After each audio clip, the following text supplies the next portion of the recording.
bonjour, καλημέρα, good morning. Τι κάνετε? Λοιπόν, round 2 για μένα. Μόλις έβαλα στο φούρνο κοκοράκι, το κοκοράκι, με λαχανικά, πατάτες, καρότα, έβαλα τα αρώματά του, πορτοκάλια, λεμόνι, μπαχαρικά, πολλά πράγματα. Αν γίνει καλό, θα σας το πω. Διότι μου ζήτησε ο άντρας μου 100 φορές μέσα στην εβδομάδα, θέλω ένα κοκοράκι, θέλω ένα κοκοράκι, θέλω ένα κοκοράκι. Τι να κάνω κι εγώ, το πήρα και το έφτιαξα. Τώρα λέω round 2, γιατί φτιάχνω φασολάκια για την κόρη μου, που από ό,τι φαίνεται μάλλον είναι vegan. Δεν τρώει κρέας, καθόλου. Οπότε το κορίτσι μου πρέπει και αυτό κάτι να το φτιάξω. Μου λέει, μαμά, θέλω φασολάκια με cottage. Καλά το πάει, θα πω εγώ. Λοιπόν, και έτσι λοιπόν όσο κάνω εγώ εδώ την προετοιμασία μου, κόβω καροτάκια, πατατούλες, κρεμμυδάκια κτλ. Θέλω να μιλήσουμε για ένα θέμα που με απασχολεί από το πρωί. Το θέμα που με απασχολεί λοιπόν σήμερα είναι η θετική σκέψη. Και γιατί λέω θετική σκέψη? Διότι σήμερα η μέρα ήταν μία από αυτές τις μέρες που σηκώθηκα και βαριόμουν να σηκωθώ από το κρεβάτι, ήθελα να είμαι έτσι κάπως, να νιώθω ότι δεν είμαι καλά, να κάτσω σπίτι μου, να πίνω μόνο καφέδες, να βλέπω τηλεόραση, να. Και λέω, Νάνση, πρέπει να το αλλάξεις αυτό. Και αυτό αλλάζει με πάρα πολλούς τρόπους, πολλούς. Βασικά ένας είναι ο τρόπος, είναι το τι σκεφτόμαστε. Η δύναμη της σκέψης είναι πάρα πολύ σημαντική. Όλα αυτά τα έχω κάνει και σε σεμινάρια που έχω παρακολουθήσει αρκετά. Και από μικρή, γιατί από μικρή μου άρεσε να διαβάζω όλο τι είναι η σκέψη, τι είναι αγάπη, τι είναι ο έρωτας, τι είναι η εξάρτηση. Θυμάμαι το πρώτο βιβλίο που έπεσε στα χέρια μου ήταν του Γιώργου του Πιντέρη, Έρωτας, Αγάπη και Εξάρτηση. Δεν θα το ξεχάσω αυτό το βιβλίο, ήμουνα τώρα ή δημοτικό πρέπει να ήμουν ή αρχές γυμνασίου, ούτε και εγώ ξέρω πόσες φορές το διάβασα. Τέλος πάντων, πάντα με απασχολούσαν όλα αυτά τα θέματα, η συμπεριφορά των ανθρώπων, γιατί σκέφτονται έτσι, ο χαρακτήρας. Ίσως θα έπρεπε να γίνω μια ψυχολόγος, αλλά δεν. Τέλος πάντων. Και αφού ήμουνα έτσι, μπήκα, λέω, Νάνση, θα το αλλάξει, γιατί είμαστε ότι σκεφτόμαστε. Λέω, σήκω, ντύσου, πλήσου, ετοιμάσου, τη σκέψη δηλαδή έβαλα. Μπήκα στο αυτοκινητάκι μου και άρχισα να βάζω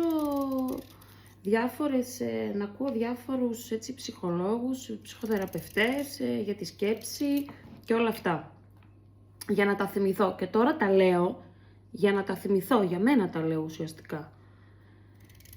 Λοιπόν, πραγματικά ισχύει αυτό.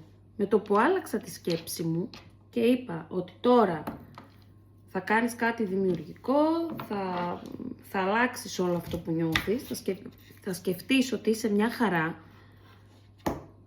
Όχι κατευθείαν, δηλαδή αυτό ξεκίνησε από τις, εντάξει είπαμε ξυπνάμε νωρίς, πες πήγαν τα παιδιά σχολείο, από τις 8.30 και μετά είπα ότι πρέπει να το δουλέψεις τώρα, πρέπει να αλλάξεις αυτό το πράγμα γιατί μπορεί και να αρρωστήσεις ρε παιδί μου, γιατί ξέρεις ένιωθα και λίγο και τα κόκαλά μου πονάνε και τα λοιπά.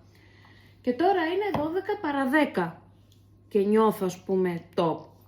Δηλαδή 8.30 και πάει 12. Πόσες ώρες πέρασαν που ακούω όλους αυτούς να μιλάνε για τη σκέψη, που μαγειρεύω, που πήγα σούπερ μάρκετ, πήγα χασάπι, έκανα δηλαδή, είδα και κόσμο, είδα ανθρώπους, μίλησα. Αλλά το focus μου ήταν ότι πρέπει να αλλάξω τη σκέψη μου. Οπότε τι έκατσα, βάφτηκα λιγάκι, να ντύθηκα, έβαλα και την καρδούλα μου εδώ, να νιώσω λίγο ωραία. Και είπα, Νάνση, τώρα το αλλάζεις. Και δούλεψε. Διότι, παιδιά, αν αλλάξει τη σκέψη, αλλάζει και το συναίσθημα. Εγώ δηλαδή αυτό το έχω δουλέψει πάρα πολύ με το συναίσθημα και με τη σκέψη. Έχω πει δηλαδή σε φάση που χρειάστηκε στη ζωή μου ότι πρέπει να είσαι χαρούμενη, να προχωράς, να είσαι ανοιχτή, να κοιτάς μπροστά, να αγαπάς τον εαυτό σου, ότι αυτό που σου συνέβη, σου έχει συμβεί για κάποιο λόγο, να πάρεις ένα μάθημα από αυτό, να δεις τη θετική του πλευρά, όλα αυτά. Και έχω αντιμετωπίσει έτσι αρκετές καταστάσεις που εμένα προσωπικά με δυσκόλεψαν. Οπότε, παιδιά, θετική σκέψη,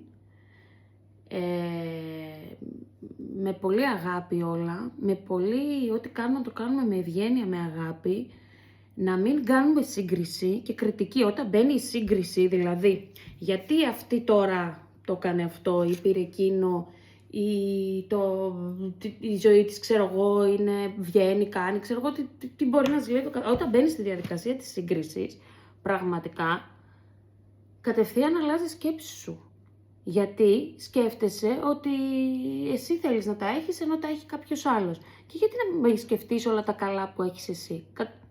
Καταρχήν με το που ξυπνάμε, άμα έχουμε υγεία, είναι το νούμερο 1. Το νούμερο 1, αν έχεις υγεία, τέλος, εντάξει. Τέλος. Μετά θα σκεφτούμε ότι είμαστε όλα καλά.